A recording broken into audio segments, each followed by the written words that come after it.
কবিতাৰ শিৰোনাম কোন তই। কবিতা পাঠ কৰিছো পৱন কলিতা। হেৰ' অসমীয়া, আৰু কিমান অৱতীৰ্ণ হবি সহিষ্ণুতাৰ পৰীক্ষাত। বাহিৰাগত বণিজৰ হাতত এতিয়া দুঃসাহসৰ চাবুকৰ উত্থান। সিহঁতৰ চাবুকৰ উপহাসত আবেগবোৰ আজি সন্ত্ৰস্ত তোৰ।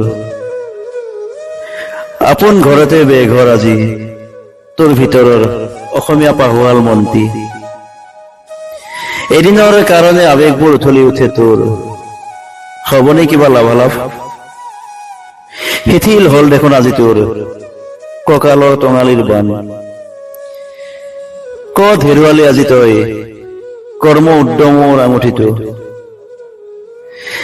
বিনামূলীয়া আঁচনিৰ চাউলত তই পাহৰিছ আজি সেউজ বিপ্লৱৰ গাথা। পাহৰিলি উৰিব দেউকা মেলি ক্ষুদ্ৰ উদ্যোগ গঢ়াৰ সপোনে মুঠি লৈ। স্বাভিমান বেছি বাহিৰাগতৰ ওচৰত কৰ্মসংস্থানৰ ভিক্ষা মাগি জুলুঙাত ভৰাই ললি সেই প্ৰতিপন্নতাৰ অনুগ্ৰহ মুদ্ৰা।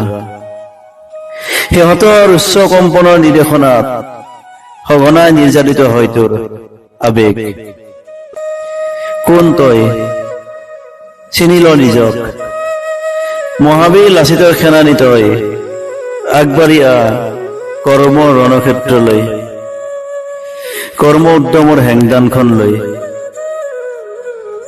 এলেহুৱা সৰুপা মনটোত ঠেকেচি আলফুলে আদৰি আন উদ্যমী অসমীয়া মন্ত্ৰীক।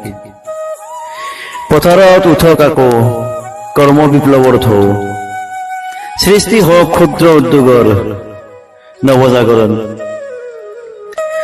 বিনামূলীয়া চাউল পৰিহাৰ কৰি কৰ্মৰ সাধনাৰ সৃষ্টি কৰি যা নতুন আকাশ। ভীতিগ্ৰস্ত হৈ কঁপি উঠিব বাহিৰাগতৰ চোতাল। সুধিছা মাথো এবাৰ অন্তৰ আত্মাটোক কোন তই।